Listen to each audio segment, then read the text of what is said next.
여러분 안녕하십니까, 진성호입니다.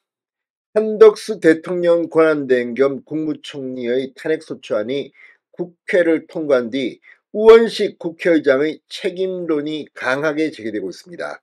우원식 의장이 국회법을 어겼다는 그런 비판이 국민의힘에서 나왔습니다. 실제 이거는 그냥 단순한 정치적 수사가 아니라 법적 절차에 돌입했습니다.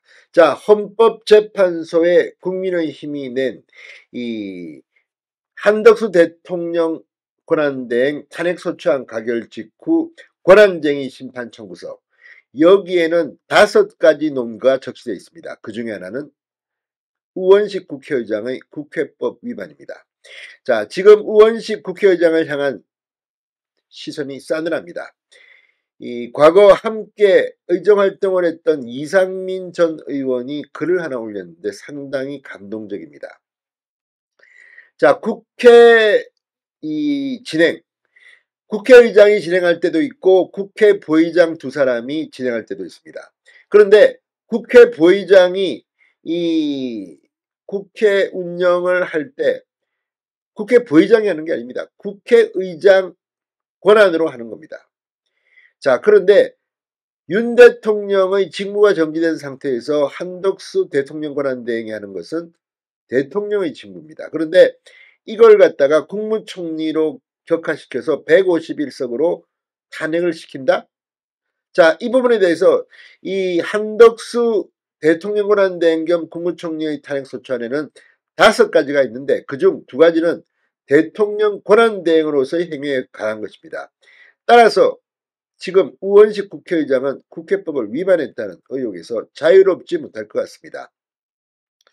자, 아무튼 이 우원식의 결단, 욕심, 눈치보기. 지금 우원식 국회의장은 담을 뛰어넘어서 계엄 해제 결의를 주도했다. 그래서 이재명보다 신뢰도가 더 높다는 여론조사도 나왔고 이재명을 밀어내고 대통령이 될 수도 있다. 이런 이야기까지 지금 나오고 있어서 이재명 팬클럽에서는 우원식 국회의장에 대한 비판글이 오르게 됐습니다. 이런 상황 때문에 인기에 영합한 판단을 했는지도 모르겠습니다. 그러나 민주당 출신 국회의장으로서 우원식의 앞으로의 미래는 어떻게 될까요? 헌법재판소의 결정에 따라서 우원식도 흔들릴지 모르겠습니다.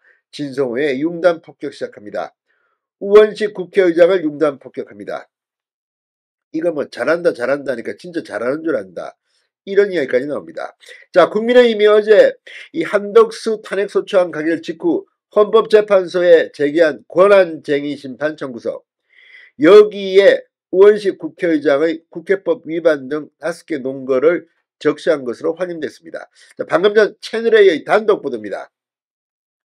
국민의힘 108명 의원 전원 명의로 제출된 권한쟁의 심판 청구서에는 국회의원 심의 표결권 침해, 국회의장의 위헌 위법 행위, 탄핵소추 사유 불성립, 국회의원 대의권한 침해, 국정마비 저지 필요성 등 5가지 논거를 담았다고 합니다.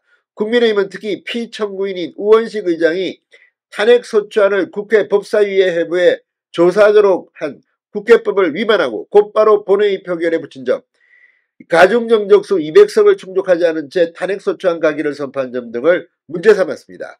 우 의장이 일방적인 법률 해석으로 가결 정적수를 151석으로 정하면서 국민의힘 의원들이 심의 표결권을 행사해 탄핵을 막을 권리를 침해당했고, 이는 곧 국민을 대표해야 할 국회의원의 대표권까지 침해한 것이라고 지적했습니다. 또 어제 본회의처럼 우원식 의장과 민주당 주도로 대행들에 대한 탄핵이 계속된다면 국무회의 개의가 어려워지고 국정이 중단될 수도 있다는 우려도 청구서에는 반영됐습니다. 앞서 어제 국민의힘 법률자문위원회는 한덕수 국무총리에 대한 탄핵 사유는 헌법상 탄핵 요건을 충족하지 못한다는 이유를 들며 표결 자체가 원천무효라고 주장했습니다.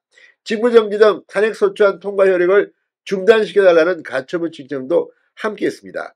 자, 지금 국민의힘 어제 표결 직후 이재명 대표가 웃는 사진, 여기에 분노하고 있습니다. 그 마지막 장면, 이재명의 썩은 웃음, 아무튼 이 이재명의 웃음은 앞으로 책임을 져야 할 겁니다. 자, 국민의힘 서지영 원내대변인 오늘 논평을 냈습니다.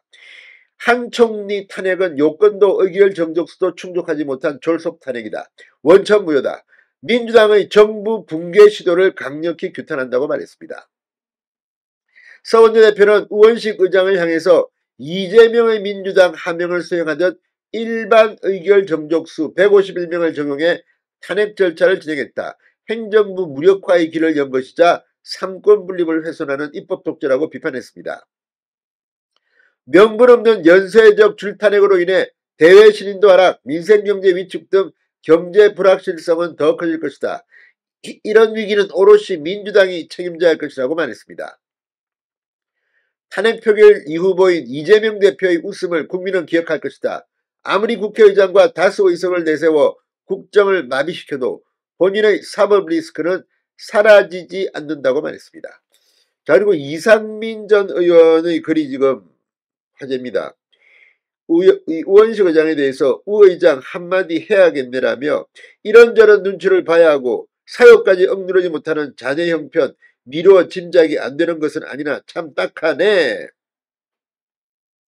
그러면서 탄핵 사유로 내세운 범준한 거부권이나 헌법재판관 임명은 총리로서의 권한 행사에 관한 것이 아니라 대통령 권한 대행으로서의 권한 행사에 관한 것이면 부인하지 못할 걸세. 그렇다면 대통령 권한 대행의 권한 행사와 관련하여 그 중대한 위법을 탄핵 사유로 대통령 권한 대행의 직책을 파면하고자 한다면 당연히 대통령 탄핵 소추 가결에 준하여 그 가결 정족수를 정해야 하는 것 아닌가? 200석을 해야 한다는 겁니다. 그래도 이해하기 어렵다면 국회 본회의에서 부의장이 의장석에 앉아 회의를 주재할 때 그 부의장은 의장의 지위에 준하여 관련 행사를 권한 행사를 하는 것 생각해보게 조금만 사심 없이 상식대로 생각하면 쉽게 할 수 있는 일 아닌가? 의장은 회의의 주재자일 뿐이지 정족수에 관한 유권에서 권한을 갖고 있지 않네. 자네야말로 권한도 없는데 함부로 불법 부당하게 나선 것이네. 이상민은 이 한마디가 우원식의 뼈를 때리고 있습니다. 진성호의 융단 폭격이었습니다. 여러분 감사합니다.